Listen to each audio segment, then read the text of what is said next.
E aí, pessoal, vamos fazer agora uma aula rápida sobre como fazer resenha crítica. Tem algumas pessoas que têm me pedido, então, portanto, a gente vai fazer essa e outras aulas que serão úteis, né, para trabalho de faculdade, para elaboração de projeto de mestrado, de TCC, enfim.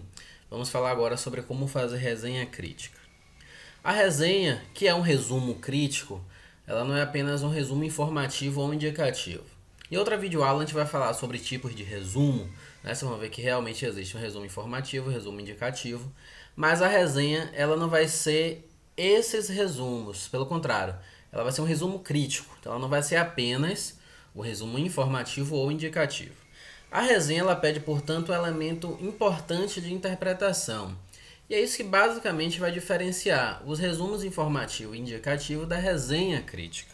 Daí o nome crítica, né? Porque a gente vai elaborar uma crítica, a gente vai elaborar uma interpretação sobre aquilo que a gente está lendo.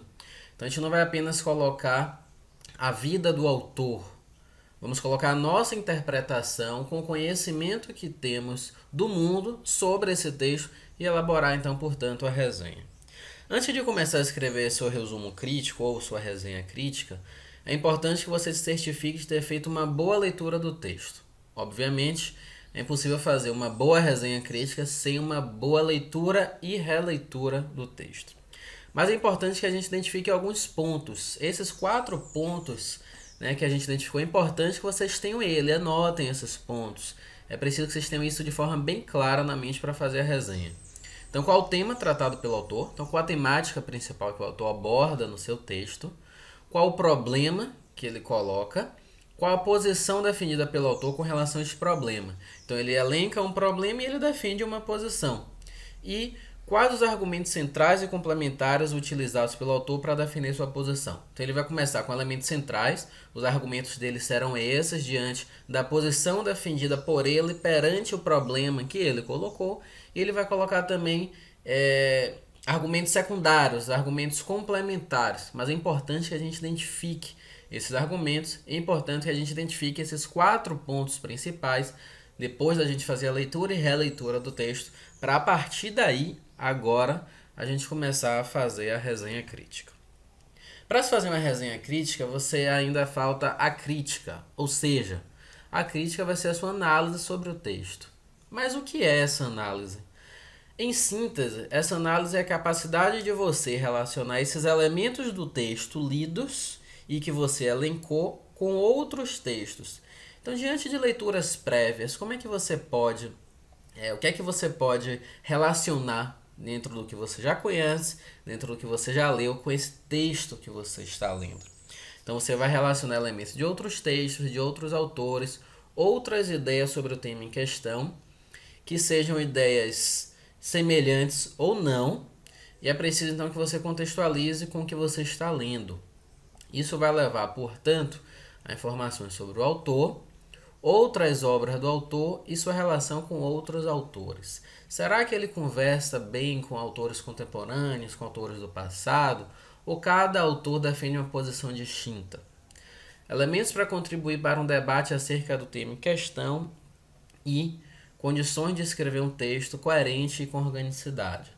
Então perceba que a leitura ela nunca pode ser isolada, né? Como diria Paulo Freire, a leitura do mundo precede a leitura da palavra. Portanto, para a gente conseguir compreender aquilo que a gente está lendo e para a gente fazer uma crítica, a gente vai fazer uma crítica diante daquilo que a gente já leu antes e correlacionar o que lemos com o que estamos resenhando nesse momento. A partir daí, então, você vai estar em condições de escrever um texto que, em linhas gerais, a gente vai abordar agora a estrutura. Esse texto ele vai apresentar os parágrafos iniciais. Você vai colocar uma introdução da obra resenhada, em que você vai colocar lá o assunto e o tema da obra, o problema que o autor elaborou. Lembra que a gente já elencou isso, como já fica mais fácil agora, e a posição do autor diante desse problema.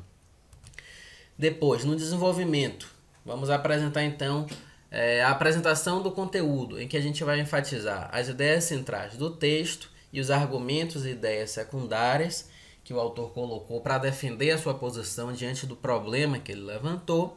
E para a conclusão, vamos apresentar agora sim a nossa crítica diante do que a gente leu. vamos apresentar a nossa crítica pelo que a gente já conhece, conversando com outros autores, com outras ideias.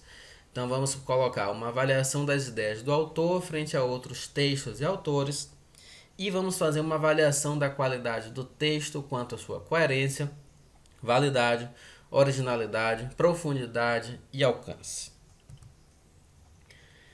É preciso, né, que a gente tome cuidado com algumas exigências, né? Então a gente já conduziu aí a leitura, a releitura, a análise e compreensão do texto diante do autor e de outros autores.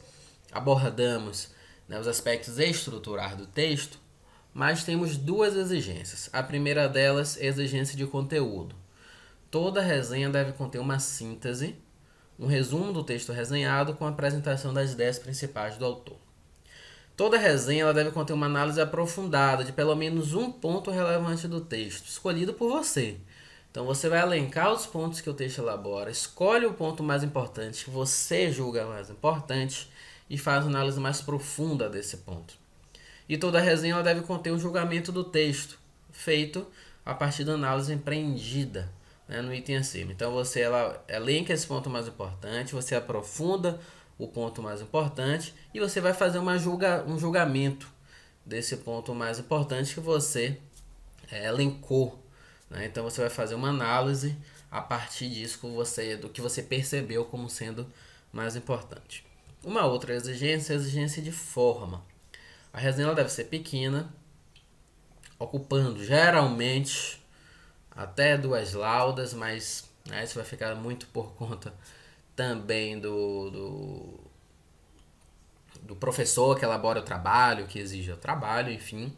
E a resenha é um texto corrido, isto é, não devem ser feitas separações físicas entre as partes da resenha com subdivisão do texto, em resumo, análise.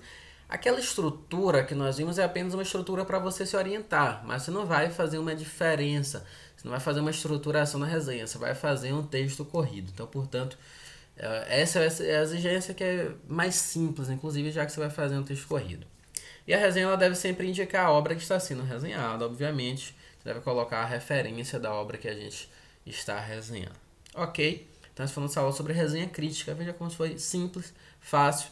E agora vamos para a prática. Ok? Abraço e até a próxima aula.